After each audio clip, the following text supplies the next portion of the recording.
And we are here. We had a pretty lively meeting today. Can you please give an introduction as to who you are and who you're with? Absolutely. I'm Bonnie Wallace. I'm from Llano County. I go around and teach people open eyes about what content is in their public library and also in their school libraries. And so I was here in Midland today meeting at a restaurant and just opening eyes. Okay, and what is the whole premise of what you do besides that? Well, I am from Llano County. You may have heard Llano County is the first library in all of America sued because they took out 17 books from the children's section, moved them, they found them to be inappropriate, and put them in the adult section. So they didn't take them out to the backyard and burn them. Nothing was burned, nothing was banned, it was just relocated. But 7 citizens in Llano County sued the county judge, all 4 commissioners, me also because I serve on the library advisory board, and I was the one that told them what books were, inappropriate. And so that was how God opened my eyes to this content. It's a spiritual battle, and I've begun opening eyes all across Texas. I've gone to several other states also, and listen to me, it's a spiritual battle. So I'm just making kind of plain. I'm a plain kind of guy myself, but they basically have tax funded. These schools that are tax funded have actual books that are very vulgar and explicit for children, and I mean the titles and the subject matter is very explicit, correct? And they are in schools. They are in Midland? They are. Yes, sir, they are. And listen, it's not all, people say it's about sex and we're prudes because we don't want people to talk about sex. Yeah, there's plenty of that content also. But there's a book called Tricks that tells kids, 12-year-olds and up, right, that they should inject and they should not smoke it. The proper way for maximum efficacy is to inject it. Listen, we don't need our kids distracted with this type of content. Our test scores are the lowest in history. 28% of Texas students, 5.5 million students in Texas, 28% read at grade level. That means 72% fail their grade level. And listen, it goes on, but we've got stuff about how to properly commit the first time. We've got books with QR codes that take you to sex shops, videos, Planned Parenthood, to schedule your abortion. It's just mind-boggling, and it is paid for with your tax dollars and mine. And real quick, we had a big uproar a couple months back, and we were under the impression, at least I was, that they took these books out of the public school system or even the library. Can you touch on that? What did you find out about Midland? Is that accurate? Well, I was asked to come to Midland last week, and so I always go into the school libraries, public if I'm asked to go into the public library, but this was for the schools. I went in, I look always for 30 books. There's 30 books I look for, and y'all had, I think, 22 of them. 5 of those books are on the Texas Department of Criminal Justice list, prohibited to prisoners in Texas, but in Midland, they're accessible to your minors in your high schools. So there were a couple of books that were removed. I also came back, I was here in Midland that day when we confronted the school board, but I think maybe 2 or 3 of those books have been removed that we read to the school board that evening. But there's a plethora of other books. If one book is removed, it's replaced by 25 or 30 others. And let's talk about that. Well, let me talk about the prison. So you're saying there's actual books, and you showed me the list, and you read some of them. There's books that are actually not available for prisoners in the prison system, but they are available to our kids in the public school system. Is that correct? Yes, I found 5 in your school of the ones I know about. So I have a list of 10,806 books that the Texas Department of Criminal Justice has prohibited to prisoners. And I have not finished going through the whole list because it is a huge spreadsheet.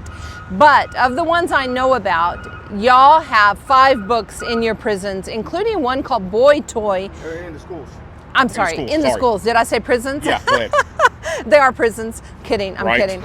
In your public schools, and I don't remember which high schools they're in, but the one that I read at the meeting today is in the Young Women's Leadership Academy, and it is about a 12-year-old student who's arrested by his 6th grade teacher in very graphic, descriptive words. And so, you know, that's not literature. This is not literary value at all. Why are our tax dollars paying for this and normalizing it to the students? Because that book is written for 12-year-old students. And so 12-year-olds have this book, they're reading it, and maybe they're starting to think, well, if my, you know, Spanish teacher or English teacher or any teacher is coming on to me inappropriately, I guess maybe that's normal. So we have to reconsider what we're spending our tax dollars on. It just really makes me wonder, or not wonder, but maybe my jaw drops when you show me these books that are not allowed in the TDC, right? Or in prison systems, but they're allowed for our children to read and to be influenced by. So what those books, the criminal justice policy states that anything within a graphic illegal sex act, okay? So with animals, by the way, we have books in high schools all across Texas that have sex with animals. With dead bodies, we have those too.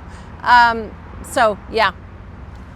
Why do you think that it's important that people will even get involved or care so much about getting these books out of the reach of impressionable minds? Even though I know it's a dumb question, I'm going to ask you. Well, it's multifaceted, and the main reason is this. When we send our children out addicted to porn, yes, they can never have a normal relationship. They can never, if they get married, their marriage is doomed from day one. They have this unrealistic expectation of what is. And so that's the first part. The second part is this is a spiritual battle. This is a battle between good and evil. And our main job as Christians, spread the gospel, protect the children. And so we're failing. Your community is failing. Okay, and I have another question real quick. John went viral. Talk about that, because we're going to touch on another subject of someone that got offended today and was a pastor. But what's the deal with John going viral and people being offended by his approach, which I say go for it. I mean, the more bolder, the better. What happened with John at the Midland hearing? When Pastor John Amanchukwu from North Carolina came about 14 months ago, I think it was in March or so of last year, he spoke and read a book from your libraries, from your public libraries, to your school board. And listen, you know, not everybody speaks with gentleness. Me especially, ask my husband. And so John travels all across America, and he has faced fiery darts and flaming arrows, and they are out to get him. They want to bring him down. They want to corrupt his message, and his message is just this. There's content that is inappropriate, and I would call it even criminal behavior in our books that's accessible, paid for by tax dollars, mine and yours, for public libraries and for school libraries. And so, you know, some people they get more offended by our behavior than by the content and the message that we're trying to get out, which is this stuff does not belong in our accessible to children. I mean, let's be honest. If we all really read them and we're all involved, we should be 1,000 deep at these schools, pulling them off the shelves ourselves. Let's be honest. Anyways, so today, LV Brown's a pastor. He came here and he was offended. You read some of the material. You don't know the man. I've heard of him. He said that the pastors wrote him in Midland that they were very offended and they should give grace and mercy to people, that we didn't handle it correctly. And I told him straight up, I rebuked him. I said, you sit there and polish the tombs of the prophets in the Bible, when I wonder if you'd even allow someone like John the Baptist in your church, the way he looks, the way he acts. People think that Christians are spiritual and financial doormats. So with LV Brown walking out upset and offended, can you touch on that? Is this normal that pastors are basically cowering down? They're spineless. They want to talk about grace and mercy whenever these demonic forces are actually targeting our children's minds. It's very satanic, in my opinion, being a Christian. Do you notice this happens quite often with pastors like Mr. Brown that leave offended by the material instead of being more offended that this is being, you know, available for our children? What I have noticed all across the state, I've been to 157 school boards, and it's more common than you think. In fact, I would say it's more common than not, than it does. You know, it happens more often than it doesn't. And so sometimes they're pastors, sometimes they're just community members, school board members, you know, parents, whatever. Most people, when they are read content from me or John Amanchukwu or whoever, they're appalled, they're shocked, they're speechless, they can't believe it, because truthfully, the content is unbelievable. But I go back to the spiritual warfare. This is spiritual warfare.